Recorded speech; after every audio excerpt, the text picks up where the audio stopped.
राजस्थान की धरती वीरों से भरी हुई है। इसी धरती ने एक ऐसा सपूत जन्मा था जो आज भी हर राजस्थानी के लिए गर्व का नाम है, महाराणा प्रताप। महाराणा प्रताप मेवाड़ राज्य के राजा थे।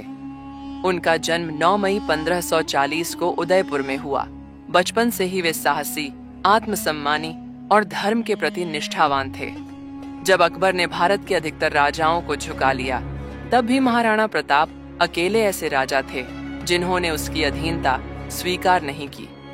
उन्होंने साफ कह दिया, जब तक जिंदा हूं, मेवाड़ को आजाद ही रखूंगा। अकबर ने कई बार अपने राजदूतों को भेजा, लेकिन प्रताप टस से मस नहीं हुए। आखिरकार बात युद्ध तक पहुंच गई। 18 जून 776 को हल्दी घाटी की धरती पर भीषण युद्ध हुआ। एक तरफ थे राणा प्रताप और दूसरी तरफ अकबर की विशाल सेना, जिसका नेतृत्व राजा मान सिंह कर रहे थे।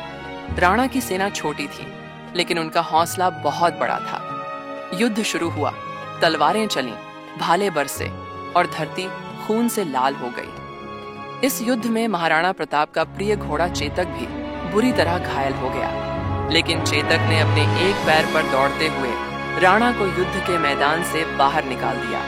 नदी पार करने के बाद चेतक जमीन पर गिर गया और वहीं अपनी जान दे दी।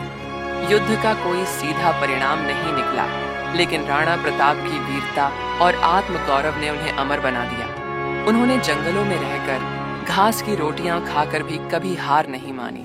वो झुके नहीं, टूटे नहीं, बस लड़ते रहे जब तक सांस चली। यह कहानी सिर्फ एक राजा की नहीं है, ये कहानी है सम्मान, बलिदान और स्वाभिमान की। आज भी जब कोई बच्चा राणा प्रताप का नाम लेता है, उसकी आंखों में गर्व दिखता है और राजस्थान की मिट्टी आज भी उस वीर को सलाम करती है।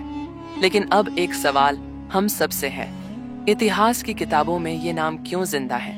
क्यों आज भी हम महाराणा प्रताप जी को याद करते हैं? क्योंकि उन्होंने हार मानना नहीं सीखा, क्योंकि उन्होंने अपनी जमीन, अपनी आजादी और अपने आत्मसम्मान को कभी बिकने नहीं दिया।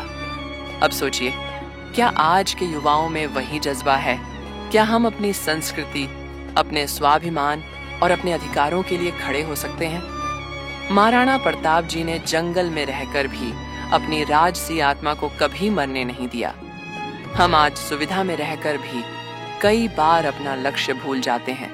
युवाओं से सिर्फ इतना कहना है, अगर इतिहास में अमर होना है तो कुछ ऐसा करो जो आने वाली पीढ़ियां गर्व से याद करें। झुको नहीं, रुको नहीं, डटे रहो, क्योंकि सच्चा प्रतापी वही होता है जो हालातों से नहीं, अपने हौसलों से लड़ता है।